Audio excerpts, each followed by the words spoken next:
Going. Ay, sakyan na sa sir. Are mo dito dito magpan. Dito sa kalang sakyan. Wala pa lang means of transportation. Pero dito kay Karsada, oh. Sintado. So we arrive na sa mga venue, guys. So yung kayo mga tao.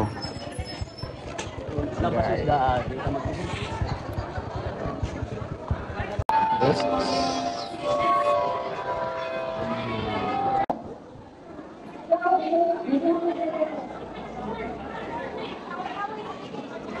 Oh, init na kayo mga ulo, guys. Dito taas pa kayo niya. Saan ang oras? Oh, awang oras. Time check.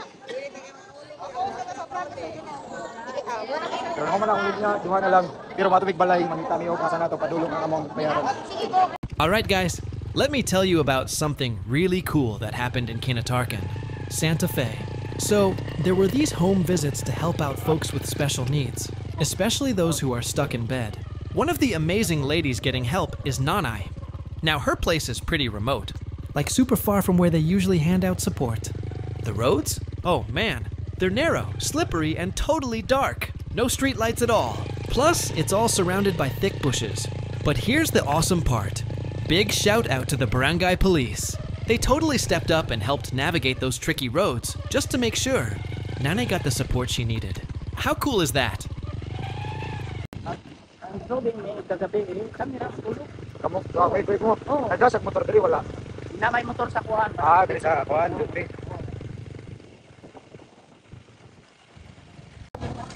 Transfer lang barangay. Di ka sa Pikas. Nya, unsa naman? Dagan pa kayo? O pa po naman dito man. Di gyapon daw mi kauli, guys. So matuman imo mga pagbuot mamalit. Kasi ako ah. Imo ba itong pagbuot sa team gingon? O gapay ka diri, ma'am. Okay sir, thank you sir. Time check, it's 9, almost 9. Almost na, 7 pa dali. So almost done. $1 ba?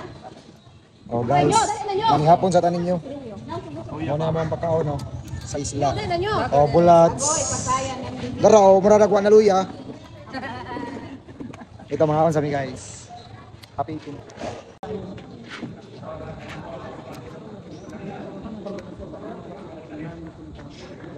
Na naman kinanglan nung sinister. ID lang. Amo na og kuan. Na may full ID sa sir.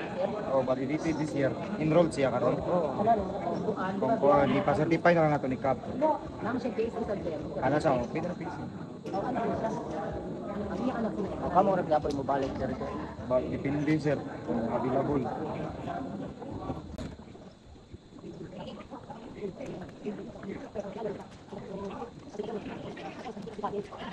Ha?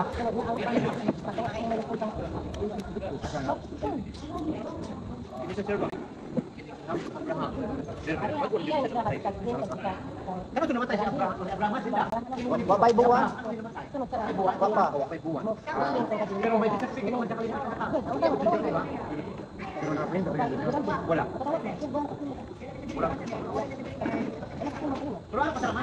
Sino ba diri kanina nagdiya sa ID? Bali akan siya wala nang cover sa balay.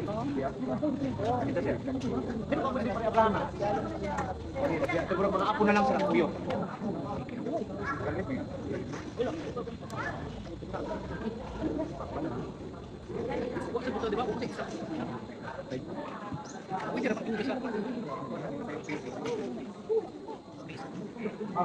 Isa kasi siya sa page niya, naka-page niya wala.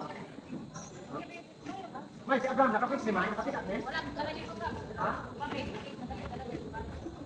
Sa ako lang siya nakabuta. Ako yan din 'yon. Oh, kaya. Ayos sa lang ko yung junior na. Ano lang junior. Yapin na sa lista ba? May race mo na. Oh, parang mamatay siya. Dali ka sa una siya, i-out sir. I-out ko tubutan. Namatay pero tama. Sulit ko na. Pagulo ko po sila balay. Ikayo mo rin ka. I-out senior, iya pa sila sa kuan. Di matamla. Dili ko sa mga anak kayo papayaran. Time check. So pack up na. Almost 9:30. Malag ko. Impaki. Bye-bye. See you on the other side. Going home. 9:30. Walang sir.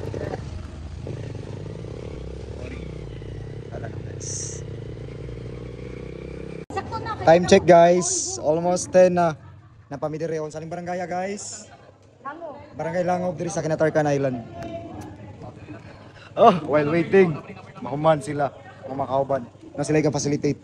Kami nahuman naman sa Pikas Barangay, sa Nimalhin mi diri kay magtipon ramiwa. Di man may makalabag sa Pikas Isla kay medyo dagan-daganon mi karga gud ni.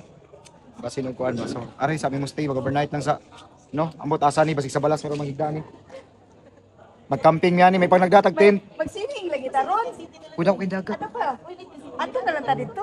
Ato pa tayo. Quick recap no, finally nahuman ra gyud. Na natulog na sila guys. Dito pa daw. About to sleep. Thank you. Let's call it a day. Bye-bye. Ang mga bagong lipat bahay oh. Sa lang orasa. Mga IDPs. Mas Lucy no. Sir Ray. Duka ka sir.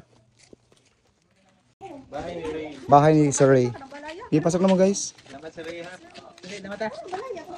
Okay. Let's take a quick tour inside. What's inside? Let's take a look, guys. Bago siya rest house. Apa ni naman? Apa naman?